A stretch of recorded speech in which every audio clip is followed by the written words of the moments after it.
Good morning. Happy New Year. Thank you all for visiting with us and welcome to Bible class with Andre and Betty. We're continuing our studies from the book of 2 Kings, and today we're in chapter 11, looking at the repairing of the temple of God. Through the years, the temple had been neglected, and those that were worshiping idol gods were bringing things into the temple that defiled it. So during the reign of this king, Joash, Jehoash, he repairs the temple. And years from now, in the reign of Josiah, the temple will again be repaired. And so in 2 Kings chapter 12, verse 1, in the 7th year of Jehu, Joash began to reign, and 40 years reigned he in Jerusalem. Now, Jehu is the king of the northern kingdom of Israel. And so Joash is a southern kingdom king. And so he reigned 40 years in Jerusalem. And his mother's name was Zabiah of Beersheba. Verse 2. And Jehoash did that which was right in the sight of the Lord all his days, wherein Jehoiada the priest instructed him. But we will see in 2 Chronicles chapter 24 that after Jehoiada did, Joash no longer did those things that were right in the sight of the Lord. So verse 3 says, but the high places were not taken away. The people still sacrificed and burnt incense in high places. These are idolatrous high places. Initially, the high place, for instance, at Gibeon, was Jehovistic high place. And that's where Solomon had a dream and prayed and asked God for wisdom. The Lord came to him in the dream and asked him what would he have him do. And so looking at these high places that were not taken down, these are idolaters where they worship idol gods. Verse 4. And Jehoash said to the priest, all the money of the dedicated things that is brought into the house of the Lord, even the money of every one that passeth the account, the money that every man is set at, and all the money that cometh into any man's heart to bring into the house of the Lord, those are free, that any man cometh into bring the offering that his heart tells him to, is called a free will offering. But those offerings that are put in the account that they are set at, in Leviticus, people, children from 0 to 5 years old had a certain amount to bring, and all the way up to those who were 60 years old and over, each age group had a certain amount to bring. The males would have to give more than the females, that is, from babies all the way to old age. And those that a man's heart tells him to bring, again, are free will offerings. And those offerings that were set at were given to the priest, but those free will offerings will be used to rebuild or repair the temple of God. And so verse 5 says, let the priest take it to them, every man of his acquaintance, and let them repair the breaches or the damages of the house, wheresoever any break shall be found. So the temple had not been taken care of properly. Verse 6. But it was so that in the 23rd year of King Jehoash, the priest had not repaired the damages of the house. So now Joash is about, he's 23 years old, but he had been reigning for 16 years.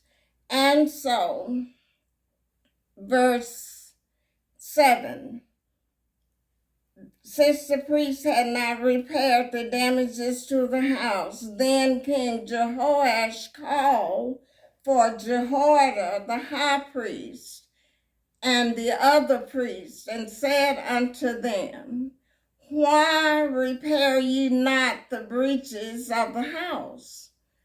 Now, therefore, receive no more money of your acquaintance, but deliver it for the damages of the house.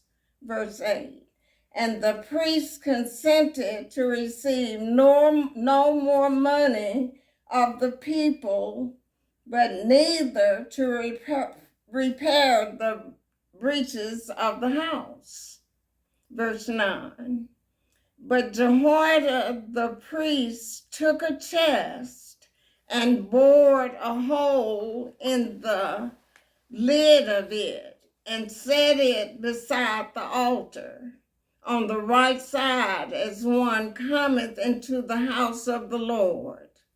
And the priest that kept the door put therein all the money that was brought into the house of the Lord. Now in 2 Chronicles, the 24th chapter, we'll see that King Joash gave this order to put the chest in the temple to collect money to repair the house of the Lord. So verse 10 says, and it was so, when they saw that there was much money in the chest, that the king's scribe and the high priest came up, and they put up in bags, and counted the money that was found in the house of the Lord. When it says, and told the money, that means they counted the money that was found in the chest. Verse 11, and they gave the money being counted into the hands of them that did the work, that had the oversight of the house of the Lord. These are the foremen of those supervisors over the building, repairing of the temple. But they took the money that they were given and they laid it out to carpenters and builders that labored upon the house of the Lord, that actually did the work. They paid their workers to repair the house of the Lord. And verse 12, and to masons and hewers of stone, and to buy timber and hewn stone to repair the breaches of the house of the Lord, and for all that was laid out for the house to repair it. And so all the overseers gave out the money to the workers who were repairing the house. Verse 13. Howbeit, there were not made for the house of the Lord bowls of silver, snuffers, basins, trumpets, any vessels of gold, or vessels of silver, of the money that was brought into the house of the Lord. In other words, the money set aside to give to the priest. Verse 14. But they gave that to the workmen and repaired therewith the house of the Lord. Moreover, they reckoned not with the men into whose hand they delivered the money to be bestowed on workmen, for they dealt faithfully. These were men of integrity. Now, verse 16, the trespass money and sin money was not brought into the house of the Lord. It was the priest. And so again, scripture explains scripture. In verse 13, where it says, howbeit there was not made for the house of the Lord bowls of silver, etc.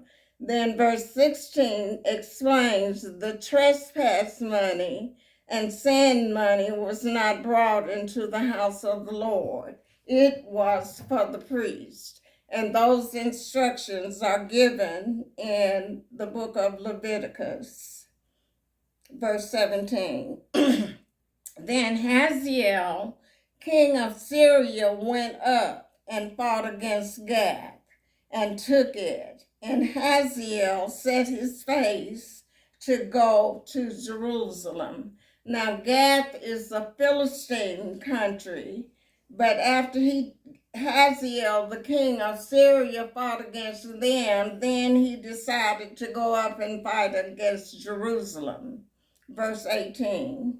And Jehoash, king of Judah, took all the hallowed things or consecrated things that Jehoshaphat and Jehoram and Ahaziah, his fathers, kings of Judah, had dedicated, and his own hallowed things, and all the gold that was found in the treasures of the house of the Lord, and in the king's house, and sent it to Hazael, king of Syria, and he went away from him. So he took all of these valuables, sent them to the king of Syria, paying him to not come against Jerusalem, and then the king of Syria went away from them. Verse 19.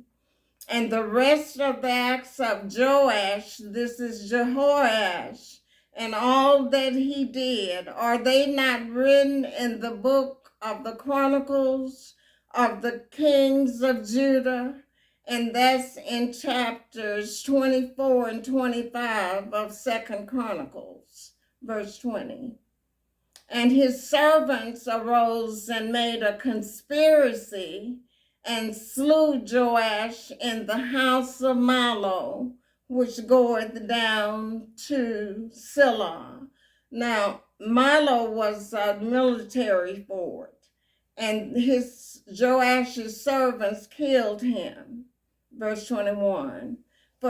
These are the men that killed Joash. For Josachar, the son of Shimeath, and Jehoshaphat, the son of Shomer, his servants smote him, slew him, and he died. And they buried him with his fathers in the city of David. And his son Amaziah, his son, reigned in his stead. So we're saying that the kings of the northern kingdom were all evil in the sight of the Lord, but there were about 8 kings in the southern kingdom that did right, or did good in the eyes of the Lord. So this period of the kings will end with the southern kingdom going into Babylonian captivity.